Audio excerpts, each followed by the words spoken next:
You think Devotion Paladin is just a damage sponge? Wrong. This isn't a passive tank, this is a frontline controller that decides who lives and who gets deleted. Your job isn't to chase kills, it's to control the fight, take the first hit, and make enemies regret diving your backline.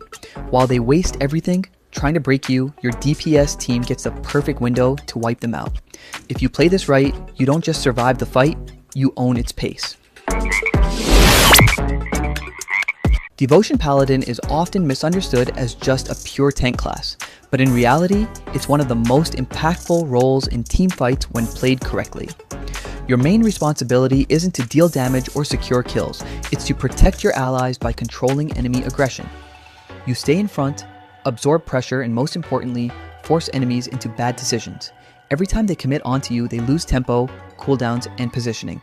That's where your team takes over. While you're locking down the front line and redirecting damage, your DPS players are free to punish without pressure. Skills like Devotion, defensive buffs, and reflect mechanics all work together to turn you into a living shield that enemies can't ignore, but also can't easily break.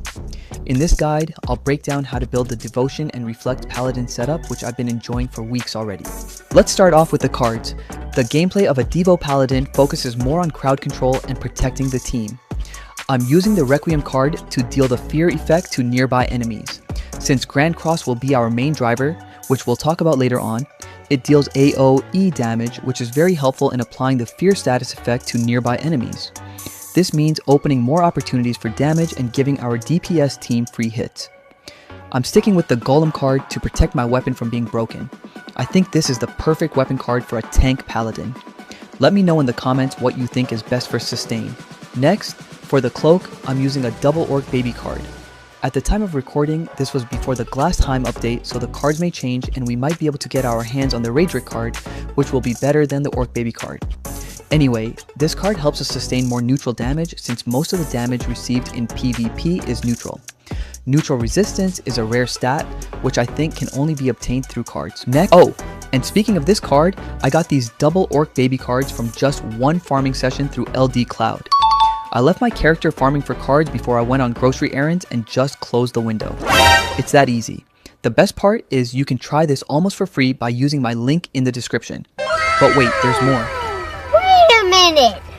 They are giving away free credits, which gives you budget for their VIP trial when you register through my link and download their app. Full details in the description. Now that's an unfair advantage. No more stress on my device, plus it can grind for monster annihilation even when MA is done 24/7, which is faster than offline farming.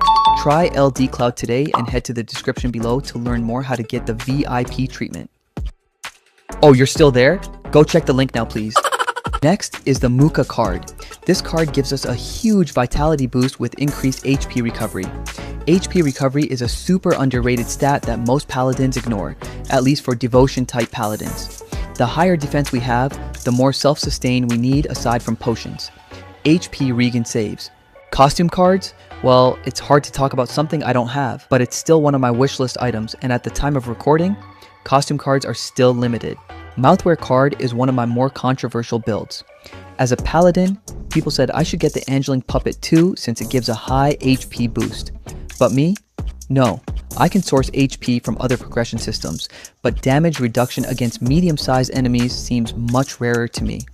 At the time of recording, I was using one Doppelganger Puppet 2 paired with Baby Pacifier card. Right now though, I'm using double Doppel, which gives me better damage reduction against medium-sized enemies, reaching a ceiling of 22%.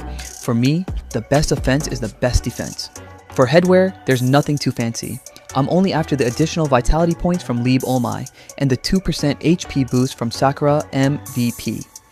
If you get lucky with mini cards, Steel Fur Grizzly is the best for tankiness because it gives an additional 5 vitality points and reduces non-status damage taken by 10%.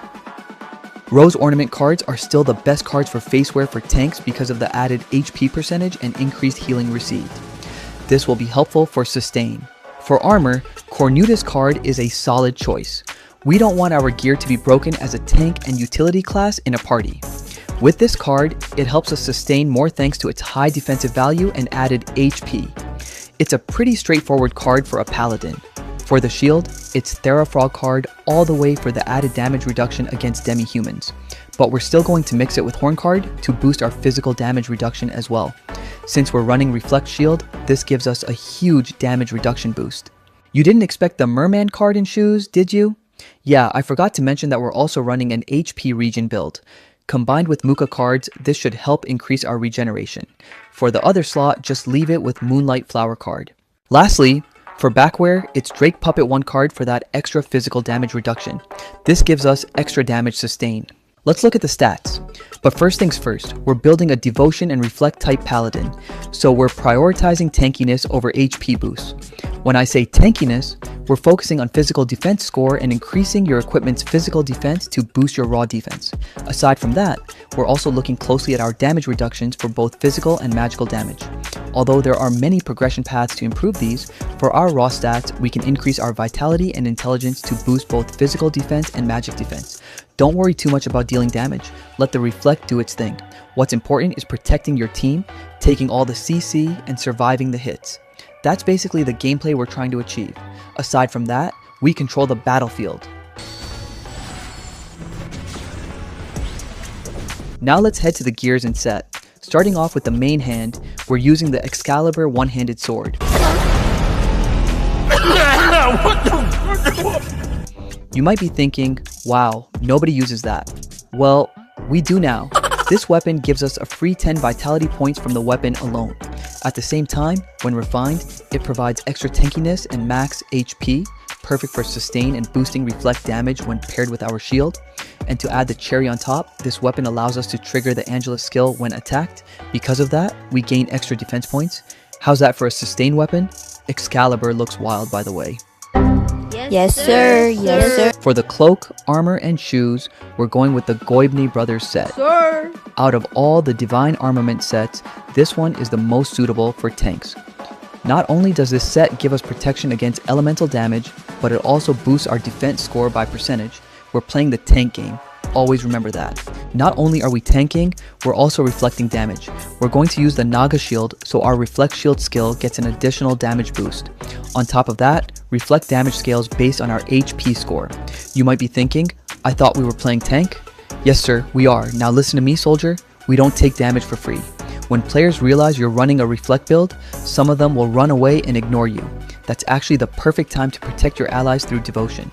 Otherwise, just enjoy the free kills you're getting. Lastly, for the accessories, I would recommend getting 2 golden foot rings since they increase HP regeneration. Not only that, they also provide additional physical damage reduction. This accessory is perfect for tank needs. Although, if you don't have it yet, or if you're running a sacrifice build, the necklace should do the job. The added HP also contributes to reflect damage when paired with the Naga shield. Now, let's talk about the skills. If you remember from my previous video where I said, mine personally went into Sword Mastery and Provoke. Who knows, maybe one day I'll randomly switch into a sword type setup. We don't stay loyal to one build forever around here. And that's how we got here. We maxed out Sword Mastery as mentioned earlier, since we're using swords. We may not be the main damage dealer, but who knows, you might land the last hit and become the hero. Most of the swordsman's skill set revolves around utility and defensive skills, such as increased HP recuperative power for better HP potion efficiency and HP regeneration. We also maxed out Provoke because I heard it will be useful for protecting allies in PvP as per the developer's announcement. Lastly, level 10 Endure, the skill we often forget to use but is worth using when the time comes. Crusader skill set is where everything is happening. You'll use most of the skills here. If you noticed, we even borrowed 3 skill points from the Paladin skill set, which we'll talk about later on. First things first, we need the Grand Cross skill and max it out. It's going to be our main driver in PvP if we want to deal AoE damage. The reason why we chose this skill is because it's a good crowd control skill. Not only does it deal an attack penalty to enemies, but you can combo it with the Requiem card, which inflicts fear on enemies. This combo is really good for controlling the crowd, and it really helps your DPS team wipe enemies out.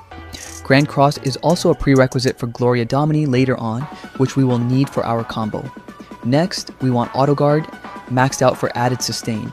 To get there, we need to max out Faith and Providence first. That already cost us 35 skill points.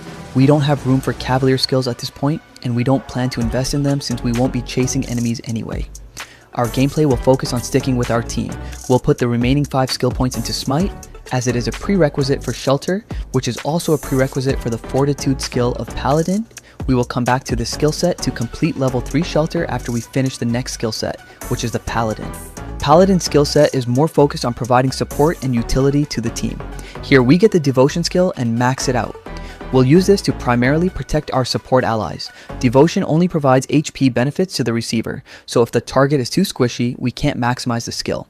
It's better to protect support members who are normally tankier, as they are harder to kill. This means they can provide more consistent support, including potential resurrection uptime. Fortitude is also important as it gives us extra HP and additional damage reduction. Let's not forget Reflect Shield and Defender Aura. These skills are situational. If you notice the enemy team is more magic and range focused, switch to Defender Aura. This will help you sustain their attacks more effectively. Use Reflect Shield if the enemy team is more melee and physical based. I normally use Reflect Shield more often as most encounters are against melee classes. Gloria Domini is also a must-have. This skill inflicts mana burn, which is super useful for controlling the enemy support lineup. When combined with Grand Cross, once the skill is available, look for their support and cast it to disrupt them. Lastly, pick up all utility skills such as Crushing Roar and Quick Slide. I know those skills are a lot to process, but let's keep things organized when setting up your skill set. For Manual 1, use this skill set primarily for offensive and support skills. Prioritize Grand Cross and Gloria Domini. Also assign Reflect Shield, Defender Aura, and Devotion to manual use since they are more situational and depend on the enemy team. For Manual 2, I usually assign buff skills such as Auto Guard, Battle Chant, and Endure. You'll be surprised with my auto skill set. Just Grand Cross and Auto Guard. Spamming Grand Cross manually is tiring, so just put it on auto. Mount equips are pretty straightforward when it comes to stat progression for a Devotion Paladin. Right now, I've already maxed out Sturdy Barding, and we can't go further unless everything else is also leveled up. So it really comes down to prioritizing what you need to max first. In our case, after Sturdy Barding, we go for Strength Barding for the HP boost and racial damage reductions. These two alone already give you solid defense and enough mitigation to stay sustained in teamfights. Since the goal is to eventually max everything to level 50, we then move on to Dexterity Barding, mainly for that extra PvP damage reduction juice. Devotion Paladin is not expected to deal damage or secure kills. The main role of this class is to keep enemies at bay while taking the first hits without dying. By doing so, your DPS team gains the window to retaliate and win the fight. Think of it as the unsung hero, the one whose goal is to protect and ensure objectives are met. That's how this class thrives, a true leader indeed. I'll drop the Feather and Enchant guide link soon, so make sure you're subscribed. And if you like this video, hit that like button and share the love. In the meantime, check out my other Paladin showcase.